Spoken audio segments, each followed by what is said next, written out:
48 ঘন্টা আগে নাম উঠতে পারে তালিকায়। সুপ্রিম কোর্টের নির্দেশ, প্রথম দফা এবং দ্বিতীয় দফার ভোটের দুদিন আগেও ট্রাইব্যুনাল থেকে ছাড়পত্র মিললে তাঁদের নাম তুলতে হবে ভোটার তালিকায়। তারা এবার ভোট দিতে পারবেন।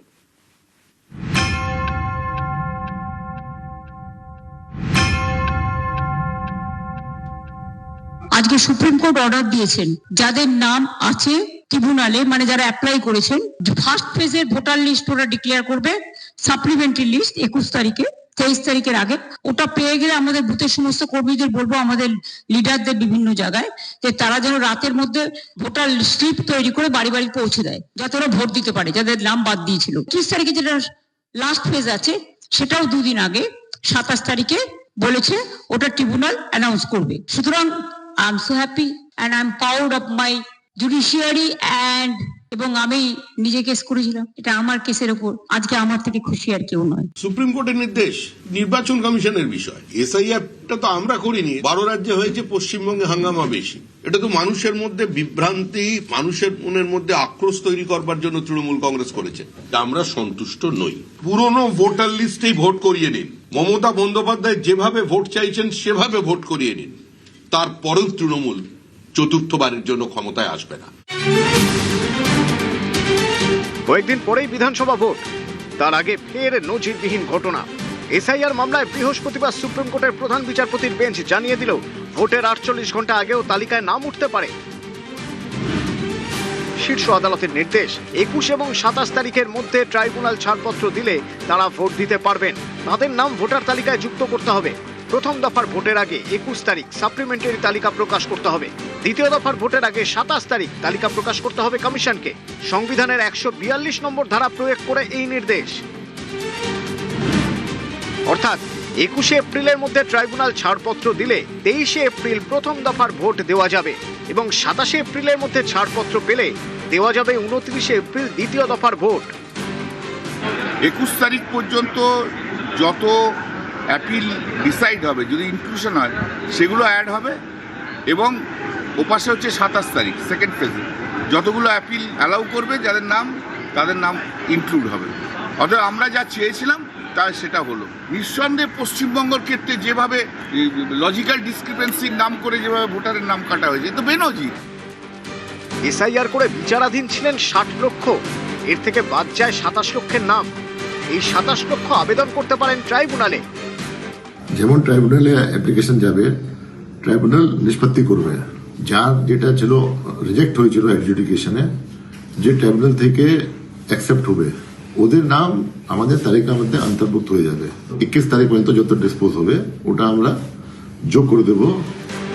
ট্রাইব্যুনালে আবেদনের জন্য বিভিন্ন জায়গায় দেখা গিয়েছে লম্বা লাইন, ভিড়ে ভিড়। এরই মধ্যে সুপ্রিম কোর্ট জানিয়ে দিল, ভোটের দুদিন আগেও ট্রাইব্যুনালে ছাড়পত্র পেলে ভোট দেওয়া যাবে। এই সময়সীমা অতিক্রম করে ছাড়পত্র মিললে এবার কিন্তু আর ভোট দেওয়া যাবে না। এই মামলার পরবর্তী শুনানি 24 এপ্রিল। নিউজ 18 বাংলা। প্রফেসরকে প্রিসাইডিং অফিসার করা নিয়ে কলকাতা হাইকোর্টে মামলা। তারপরেই তামাশা বলে তো বিচারপতির। কমিশন বিচারপতিদেরও ভোটে নিয়োগ করতে পারে বলে মন্তব্য হাইকোর্টের।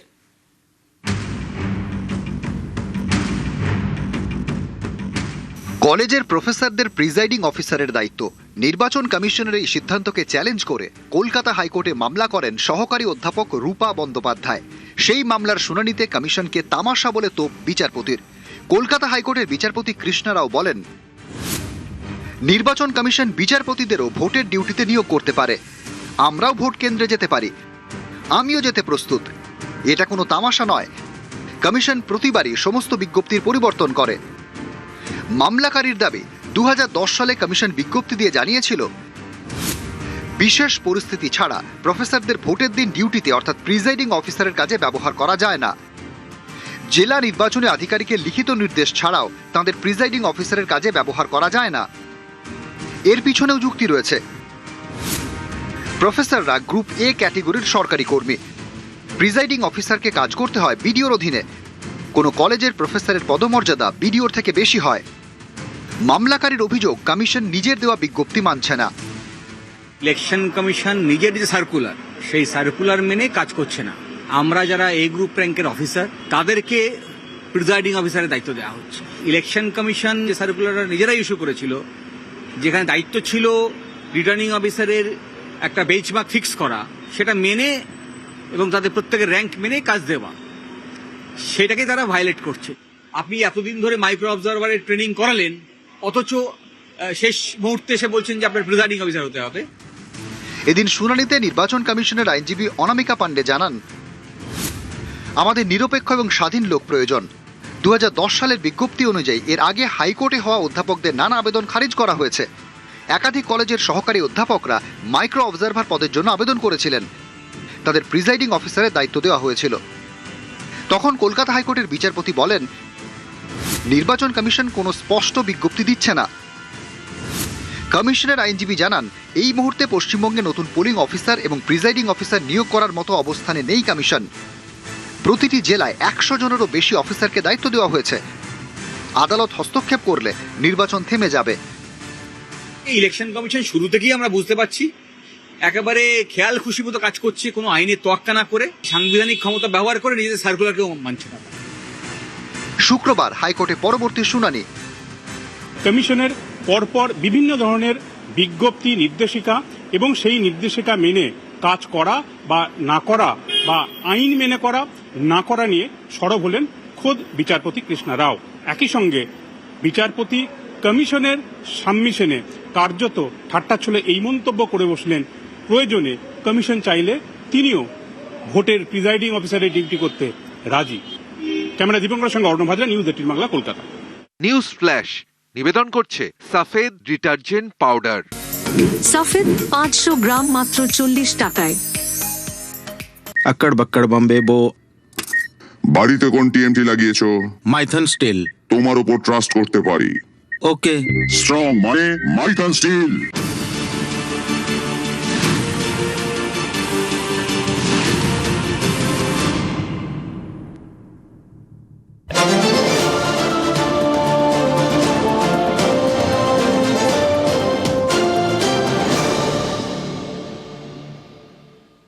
সংশোধনী নিয়ম বদলে ক্ষোভ, গাইড জোরে বিল পাস করাতে নিয়ম বদলের অভিযোগ। বিজেপির বিরুদ্ধে সরব মমতা বন্দ্যোপাধ্যায়।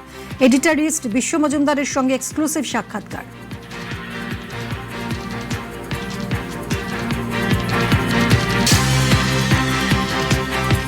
সংশোধনী নিয়ম বদলে ক্ষোভ, গাইড জোরে বিল পাস করাতে নিয়ম বদলের অভিযোগ। বিজেপির বিরুদ্ধে সরব মমতা বন্দ্যোপাধ্যায়। এডিটরিস্ট বিশ্ব মজুমদারের সঙ্গে এক্সক্লুসিভ সাক্ষাৎকার। আগে আমি জানতাম সংবিধান সংশোধন মানে 2/3 অ্যামেন্ডমেন্ট, 2/3 মেজরিটি নিয়ে করতে হতো। এখন বলছে সিঙ্গেল মেজরিটি। এটা কনস্টিটিউশনই চ্যালেঞ্জ হয়ে যাবে। ওরা নানা রকম রুলস বের করছে। আপনার কি মনে হয় 2029-এর যেটা মানে কথা মাথায় রেখে এটা করা হচ্ছে? অফকোর্স, কিন্তু জানে না মানুষ ভাবে এক হয় আর এক। এরা যেটা ভেবে করছে, এতদিন ওদের গভর্নমেন্টই থাকবে না, আর অন্য গভর্নমেন্ট এসে তো ফার্স্ট এটাকে উঠিয়ে দেবে। ওরা গায়ের জোরে সব করে যাচ্ছে, বাট গায়ের যেটা কদিন থাকবে সেটাও দেখতে হবে। 120 আসন পেলেই ক্ষমতায় বিজেপি, সরকার গড়তে বিধায়ক কেনা বেচা। মহারাষ্ট্র, বিহারের মতো গাইড জোরে ক্ষমতা দখল। বাংলায় বিক্রি হয় না বিধায়ক, সাফ দাবি মমতা বন্দ্যোপাধ্যায়। এডিটরিস্ট বিশ্ব মজুমদারের সঙ্গে এক্সক্লুসিভ সাক্ষাৎকার। 120 আসন পেলেই ক্ষমতায় বিজেপি, সরকার গড়তে বিধায়ক কেনা বেচা।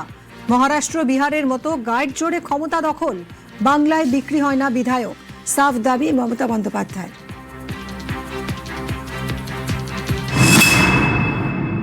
রাজনীতির অনিন্দে এমন একটা কথা শোনা যাচ্ছে, বিজেপি নাকি মনে করছে 115টা 120টা আসন পেলেই তারা সরকার গড়ে ফেলতে পারবে। কেন কিনবে? কেনাকাটা করবে। যেরকম করে মহারাষ্ট্রের সরকার ভেঙেছে, বিহারের সরকার ভেঙেছে, উড়িষ্যা কোনো এক সময় আরো 2-3টে সরকার ভেঙেছিল। কেনা বেচার রাজনীতি ওটা বেঙ্গলে হয় না। আর বাংলার লোকেরা গদ্দার নামে পরিচিত হতে চায় না। যে একবার গদ্দার হয়ে যায় না, সে আর জীবনে মানুষের কাছে ভালোবাসা পায় না, সম্মান পায় না। এটা বাংলায় সম্ভব নয়। ডিলিমিটেশনের প্রতিবাদ মমতার। একযোগে মহিলা বিল, ডিলিমিটেশন বিল পেশের প্রতিবাদ। মহিলাদের অসম্মানের অভিযোগ তৃণমূল নেত্রীর। এডিটরিস্ট বিশ্ব মজুমদারের সঙ্গে এক্সক্লুসিভ সাক্ষাৎকার। ডিলিমিটেশনের প্রতিবাদ মমতার। একযোগে মহিলা বিল এবং ডিলিমিটেশন বিল পেশের প্রতিবাদ। মহিলাদের অসম্মানের অভিযোগ তৃণমূল নেত্রীর। এডিটরিস্ট বিশ্ব মজুমদারের সঙ্গে এক্সক্লুসিভ সাক্ষাৎকার।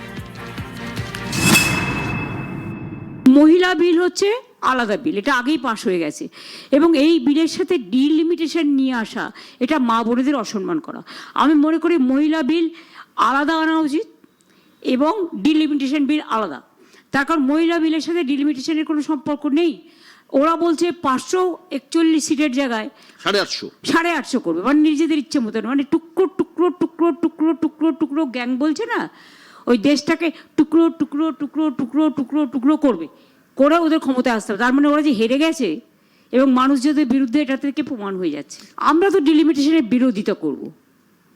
মানুষের সাথে আলোচনা না করে এত বড় একটা সিদ্ধান্ত নেবে, আর যখন আমাদের ভোট চলছে সেই অবস্থায়, যাতে এমপিরা যখন ভোটে ব্যস্ত, আগে ডিলিমিটেশন তারপরে মহিলা, আমি মনে করি আগে মহিলা, ডিলিমিটেশন হবে না। 26-এর ভোটে ফের নজিরবিহীন ঘটনা। ভোটের 48 ঘন্টা আগে নাম উঠতে পারে তালিকায়। সুপ্রিম কোর্টের নির্দেশ, প্রথম দফা এবং দ্বিতীয় দফার ভোটের দুদিন আগেও ট্রাইব্যুনাল থেকে ছাড়পত্র মিললে তাদের নাম তুলতে হবে ভোটার তালিকায়। তারা এবার ভোট দিতে পারবেন।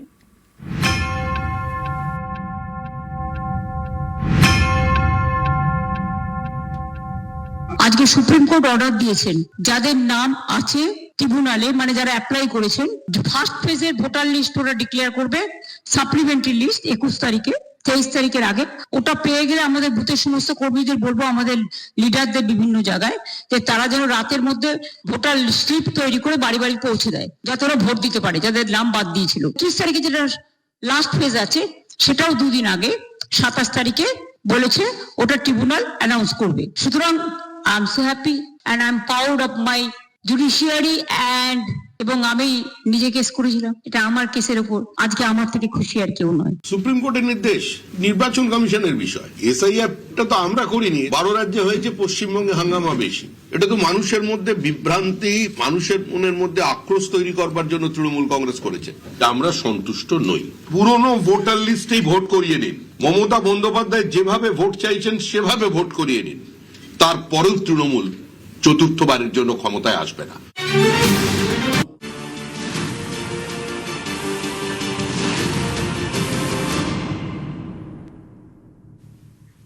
রবিবার বার্নল বোরোলিন দাওয়াই কমিশনের, বৃহস্পতিবার প্রত্যাহার। অনেকেরই প্রশ্ন, কার নির্দেশে বার্নল বোরোলিন দাওয়াইয়ের পোস্ট করা হয়েছিল, সেটা প্রত্যাহার করতে এত সময় লেগে গেল কেন? ভাষার প্রয়োগ দেখুন, বলছে গরমে পুড়ে যাবে, যদি জ্বলে যায় বার্নল রেখে দাও, বোরোলিন রেখে দাও, এই সমস্ত সার্কুলার ইউজ করা হয়েছে। কাদের এত ভয় দেখাচ্ছেন, কাদের এত চমকাচ্ছেন? হিম্মত থাকলে সরাসরি মানুষের সাথে লড়াই করুন। গত রবিবার সোশ্যাল মিডিয়া একটি পোস্ট করে নির্বাচন কমিশন, তাতে বার্নল বোরোলিন দাওয়ায় দেওয়া হয়। এই পোস্ট ঘিরে জোর শোরগোল পড়ে যায়। এরপরে বৃহস্পতিবার সোশ্যাল মিডিয়া থেকে পোস্টটি প্রত্যাহার করে নিল নির্বাচন কমিশন। কিন্তু অনেকেরই প্রশ্ন, পশ্চিমবঙ্গে ভয়মুক্ত ভোটের বার্তা দিতে কেন বার্নল বোরোলিন পোস্ট করা হয়েছিল? কমিশনের সোশ্যাল মিডিয়ায় এই পোস্টটি কার নির্দেশে করা হয়েছিল? ডিও কলকাতা দক্ষিণের সোশ্যাল মিডিয়ায় পোস্টটি করা হয় রবিবার, সেই পোস্ট প্রত্যাহার করা হলো বৃহস্পতিবার। পোস্ট প্রত্যাহার করতে কমিশনের এত সময় লাগলো কেন? ঘটনার সূত্রপাত গত রবিবার সোশ্যাল মিডিয়ায় পোস্ট করে নির্বাচন কমিশন। ভয়মুক্ত ভোটের বার্তা দিতে উল্লেখ করা হয় বার্নল বোরোলিনের। কমিশনের পোস্টে লেখা হয়, সকল মা ভাই বোনদের আমন্ত্রণ জানাচ্ছি, আপনারা ভয়মুক্ত হয়ে ভোট দিন। এতে কয়েকজন রেগে যেতে পারেন, জ্বলে যেতে পারেন। গুন্ডা, দাগি অপরাধী এবং দুর্বৃত্তরা সাবধান হয়ে যান। পর্যাপ্ত পরিমাণে বার্নল এবং বোরোলিন সঙ্গে রাখুন। উত্তাপ এতটাই তীব্র হবে যে ভেতর থেকে পুড়ে যাবেন এবং সেই স্মৃতি সারা জীবন মনে থাকবে। আমরা ভোটারদের নিশ্চিত করছি, এবারের ভোট হবে হিংসামুক্ত, ভয়মুক্ত, প্রলোভনমুক্ত, ছাপ্পামুক্ত, বুথ জ্যামিং ছাড়া, সোর্স জ্যামিং ছাড়া। কমিশনের এই অভিযানে যিনি বাধা দেবেন তার বিরুদ্ধে আইন মেনে কঠোর ব্যবস্থা নেওয়া হবে। বার্নল আর বোরোলিন কোনো কাজে আসবে না। বার্নল বোরোলিন যুগ যুগ ধরে বাংলায় অতি জনপ্রিয়। বাংলার ঘরে ঘরে তারা জায়গা করে নিয়েছে। পুড়ে গেলে বার্নল আর বোরোলিন তো বঙ্গজীবনের অঙ্গ। জীবনের ওঠাপড়া যেন সহজে গায়ে না লাগে। এই বার্নল বোরোলিনেরই দাওয়ায় দেয় কমিশন। ভাষার প্রয়োগ দেখুন, বলছে গরমে পুড়ে যাবে, যদি জ্বলে যায় বার্নল রেখে দাও, বোরোলিন রেখে দাও, এই সমস্ত সার্কুলার ইউজ করা হয়েছে। কাদের এত ভয় দেখাচ্ছেন, কাদের এত চমকাচ্ছেন? হিম্মত থাকলে সরাসরি মানুষের সাথে লড়াই করুন। এই লড়াইটা লড়তে গিয়ে যারা বলছে বার্নল দিয়ে পুড়িয়ে দেবো, বার্নল রেখে দাও, তাদের বিরুদ্ধে বলুন তোমাদের বার্নল দেবো না, তোমাদের আইসক্রিম দেব, যাতে গরমকালে তুমি আইসক্রিম খেয়ে তোমার শরীরটাকে আইস রাখতে পারো, বরফ রাখতে পারো। তোমাদের সাথে আমাদের এইটুকুই তফাৎ। ভোটারদেরকে এটা কনফিডেন্স দিতে চাইছি we are here and we are committed. Generally in Kolkata or in urban areas all over India there is a sort of voter apathy. They don't want to come out to vote. We want to give them that confidence and that's why it is done. Kolkata দক্ষিণে ডিওর থেকে মঙ্গলবার লিখিত report তলব করেন রাজ্যের মুখ্য নির্বাচনী আধিকারিক। এরপরই পোস্ট প্রত্যাহারের নির্দেশ দেওয়া হয়। বৃহস্পতিবার বার্নল বোরোলিন দাওয়ায় প্রত্যাহার করে নির্বাচন কমিশন। ডিও কলকাতা দক্ষিণের সোশ্যাল মিডিয়া থেকে পোস্টটি ডিলিট করা হয়েছে।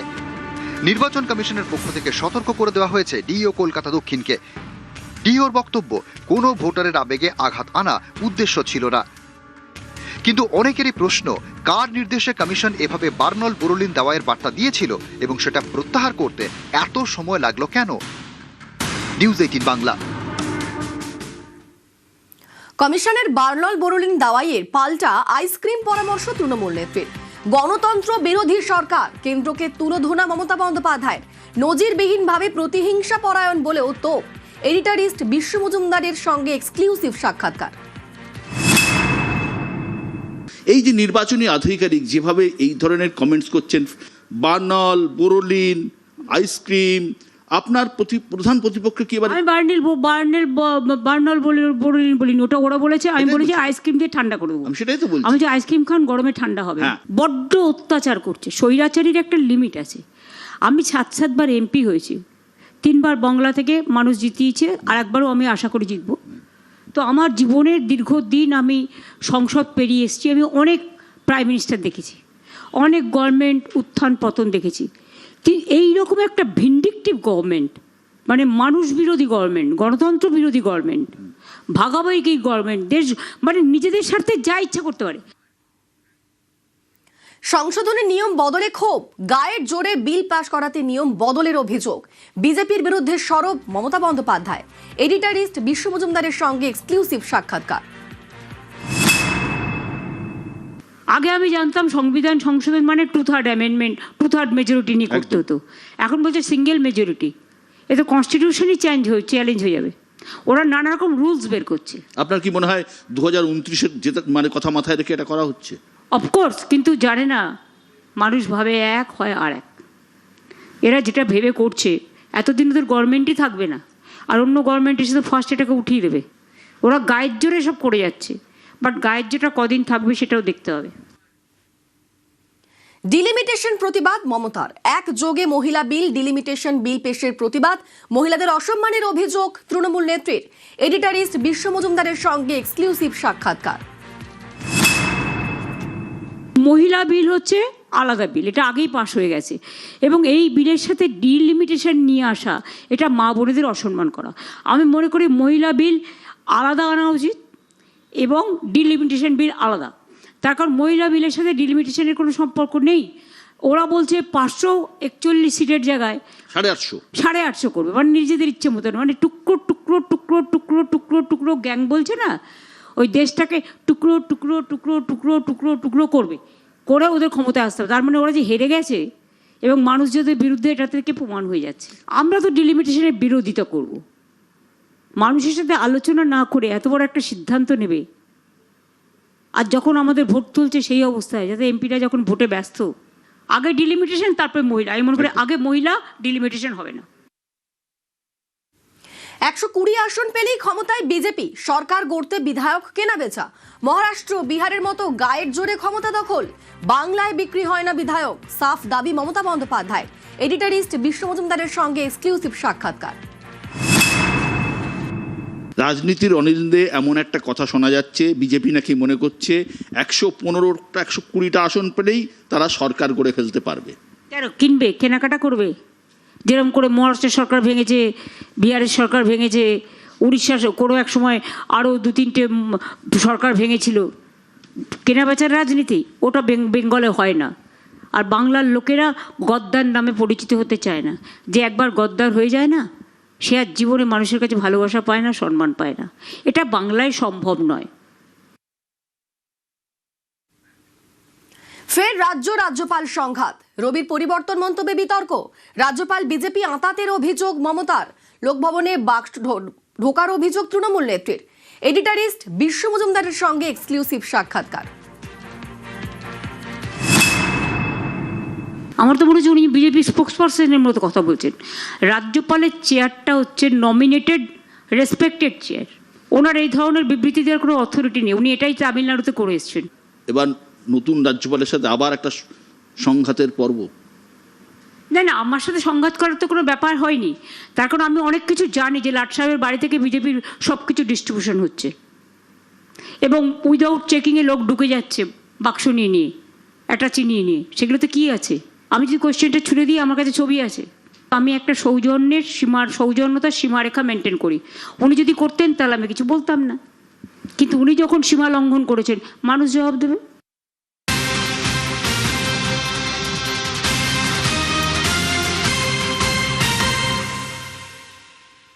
ভোট আসতেই ফের অ্যাকশনে কেন্দ্রীয় সংস্থা। দেবাশিস কুমারের জোড়া ঠিকানায় আইটি হানা। রাসবিহারীর বিধায়ক ও তৃণমূল প্রার্থীর বাড়িতে তল্লাশি। মনোহরপুকুর রোডের বাড়িতে আয়কর দফতরের অভিযান। দেবাশিস কুমারের নির্বাচনী কার্যালয়েও হানা আইটির। ভোট আসতেই ফের অ্যাকশনে কেন্দ্রীয় সংস্থা। দেবাশিস কুমারের জোড়া ঠিকানায় আইটি হানা। রাসবিহারীর বিধায়ক ও তৃণমূল প্রার্থীর বাড়িতে তল্লাশি।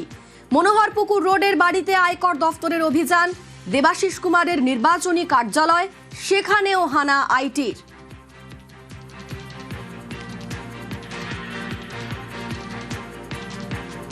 ভোট আসতেই আবারও অ্যাকশনে কেন্দ্রীয় সংস্থা।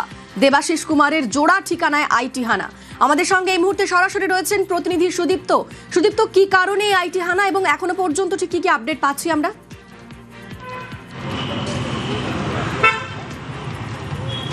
দেখো, রাসবিহারী বিধানসভার বিদায়ী বিধায়ক এবং একই সঙ্গে মেয়র পরিষদ এবং এবারে রাসবিহারী তৃণমূলের প্রার্থী দেবাশিস কুমার তার বাড়িতে একেবারে সাত সকালে, বালিগঞ্জে তার বাড়ি, মনোহরপুকুর রোড, সেই বাড়িতে সামনে দাঁড়িয়ে রয়েছে। সেখানেই কিন্তু এখানে কিন্তু আয়কর হানা, অর্থাৎ ইনকাম ট্যাক্স যারা অফিসার রয়েছেন তারা কিন্তু এই মুহূর্তে দেবাশিস কুমারের বাড়ির ভেতরে তারা কিন্তু তল্লাশি চালাচ্ছেন এবং একই সঙ্গে তার বাড়ি থেকে 10 মিটার দূরত্বে যে নির্বাচনী কার্যালয়, সেই নির্বাচনী কার্যালয়েও কিন্তু তল্লাশি করছে আইটি আধিকারিকেরা। পাশাপাশি তার যে দলীয় কার্যালয় রয়েছে, সেই দলীয় কার্যালয়েও কিন্তু একই সঙ্গে এই তল্লাশি চলছে। যেটা জানা যাচ্ছে যে একাধিক আর্থিক যে মামলা, সে একাধিক আর্থিক মামলায়, আর্থিক লেনদেনের মামলায় ঘিরেই কিন্তু এই তল্লাশি। এই মুহূর্তে সেই ছবিটা একবার দেখানোর চেষ্টা করব। আমার ক্যামেরা পার্সন সেই ছবি দেখাচ্ছে এবং দেখতে পাচ্ছ যে কেন্দ্রীয় বাহিনী তারা কিন্তু বাইরে রয়েছেন এবং একই সঙ্গে কিছুক্ষণ আগেই যেখানে নির্বাচনী কার্যালয় রয়েছিল, নির্বাচনের কাজকর্ম হয়, সেখানে কিন্তু তৃণমূল সমর্থকেরা তারা কিন্তু পৌঁছে গিয়েছিলেন, তারা বিক্ষোভ দেখাচ্ছিলেন, তারা বসে পড়েছিলেন এবং তারা এই মুহূর্তে নেই। তবে সেখানেও কিন্তু এখনো পর্যন্ত তল্লাশি চলছে। পাশাপাশি যে দলীয় কার্যালয় রয়েছে সেখানেও কিন্তু তল্লাশি চলছে। মূলত আয়কর দপ্তরের পক্ষ থেকে এই তল্লাশি এবং বিভিন্ন যে আর্থিক প্রতারণার মামলা, সেই বিষয়কে সামনে রেখে এই তল্লাশি চলছে। মিমি, বেশ। দেবাশিস কুমারের ঠিকানায় আইটি হানা। আইটি হানার বিরুদ্ধে তৃণমূল কর্মী সমর্থকদের বিক্ষোভ। নির্বাচনী দলীয় কার্যালয়ে কেন্দ্রীয় সংস্থার তল্লাশি নিয়ে প্রশ্ন। ভোটের মুখে আইটির তল্লাশি নিয়ে প্রশ্ন তৃণমূল কর্মীদের। প্রতিবাদে কেন্দ্রীয় এজেন্সির বিরুদ্ধে স্লোগান কর্মীদের। কেন ইডি সিবিআই কেন হামলা করছে? কেন আমরা করতে দেবো না? নরেন্দ্র মোদী এবং অমিত শাহ জবাব দিতে হবে। এটা আমাদের দলীয় কার্যালয়, যেখানে আমাদের এজেন্টের ফাইল আছে, আমাদের নির্বাচনী কার্যালয়ে কিছু কাগজপত্র আছে, আমাদের ফাইল তৈরি করতে হবে না? আমাদের যারা এজেন্ট হবে, কারা হবে, তারা হবে, তাদের তো এজেন্ট ফাইল আমরা রাখতে হবে আমাদের কাছে। আমাদেরকে মনোবল ভেঙে দেওয়ার জন্য চক্রান্ত চলছে অমিত শাহর নেতৃত্বে। রেলগেট নিয়ে কাটোয়ায় দুর্ভোগ। স্থানীয়দের দাবি ফ্লাইওভারের, কিন্তু তার হচ্ছে কই? কাটোয়ায় এবারও ভোটে ইস্যু রেলগেট।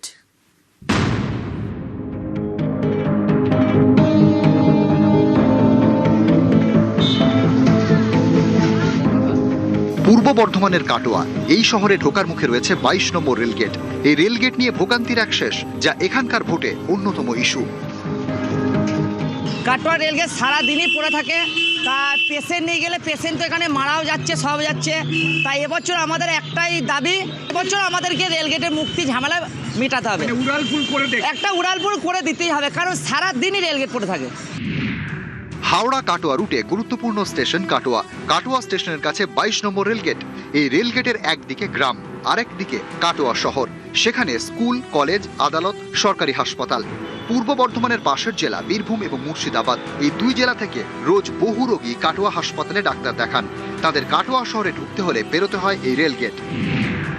হাওড়া কাটোয়া রুটে প্রতিদিন 18 জোড়া লোকাল ট্রেন যাতায়াত করে। মেল এবং এক্সপ্রেস মিলে চলে আরও 44 জোড়া ট্রেন। স্থানীয়দের অভিযোগ, একবার রেলগেট বন্ধ হলে সহজে খুলতে চায় না, ফলে দীর্ঘক্ষণের অপেক্ষা, এতে তৈরি হয় যানজট। এটা প্রতিদিনের ভোগান্তি, তাই স্থানীয়রা চান ফ্লাইওভার তৈরি করা হোক। কাটোয়া রেলগেটে আটকে আছি। রেলগেটটা যদি দীর্ঘদিন থেকেই তো হচ্ছে না, যদি এটা হয় ফ্লাইওভার হচ্ছে না, ফ্লাইওভার হলে খুব ভালো হয়, মানুষের উপকার হয়। কলেজ, হসপিটাল, অফিস, আদালত সমস্তই ওই দিকে আছে এবং মানুষের প্রচণ্ড যন্ত্রণা। তা এমএলএ সাহেব যদি বলছেন, যদি এটা করে সমগ্র কাটোয়াবাসী এবং আশপাশের সমস্ত মানুষেরই বহু উপকার হবে। কাটোয়ায় এই রেলগেটের ভোগান্তি দীর্ঘদিনের। এবারের ভোটেও ইস্যু এই রেলগেট। সব দলের প্রার্থীর মুখে শোনা যাচ্ছে ফ্লাইওভার তৈরির প্রতিশ্রুতি। যিনি এখানকার বিধায়ক আছেন তিনি বারবার বলেছেন ভোট আসার আগে যে রেল ব্রিজ করবেন। আমি আপনাদের বলছি, ভারতীয় জনতা পার্টি 2026 4 মে পশ্চিমবঙ্গে ভারতীয় জনতা পার্টি সরকার গঠন করবে। ডবল ইঞ্জিন সরকার হওয়ার পর প্রথম কাজ হচ্ছে এই rail bridge, Katwa rail bridge. নিশ্চিতভাবে যে মানুষের দীর্ঘ সময় এখানে সময় নষ্ট হয়, কষ্ট পায় রোদে, সেটা থেকে মুক্তি দেওয়ার জন্য কাটোয়া রেল ব্রিজ অবশ্যই হবে। রেলটা তো বিজেপি, যেমন অনেক বেকার লোক তাদের অব্যবহৃত জায়গায় বসে সংসার প্রতিপালন করত, সেই লোকগুলোকে লাথি মেরে তুলে দিল। তারা কি খাবে তার কোনো ব্যবস্থা না করে, সে তো রেলই করেছে। রেল ওভারব্রিজ এমনিতেই রেল করতে পারতো, তা তো করেনি বলেই তো এত প্রশ্ন উঠেছে। আমরা চেষ্টা করব, চেষ্টা নয় আমাদের এটা অঙ্গীকার যে 5 বছরে আমরা এটা করব। কাটোয়ার রেলগেট আবারও বলছে একটা মানে জ্বলন্ত সমস্যা, প্রতিনিয়ত চলছে। অনেক সমস্যা আছে, কাটোয়াবাসীর অন্যতম সমস্যা। আমরা যদি জয়লাভ করতে পারি, কাটোয়ার জনগণকে নিয়েই আমরা এই ওভারব্রিজ বা ফ্লাইওভার সেটা আমরা দাবি আদায় করেই ছাড়বো, এবং সেটা যদি আমরা জয়লাভ করতে পারি তাহলে সেই কাজটা জনগণকে নিয়ে করা আমাদের অনেক সুবিধা হবে, এবং আমরাই দীর্ঘদিন ধরে লড়াই করছি, আমরাই পারবো। কাটোয়া থেকে রণদেব মুখোপাধ্যায়, নিউজ 18 বাংলা।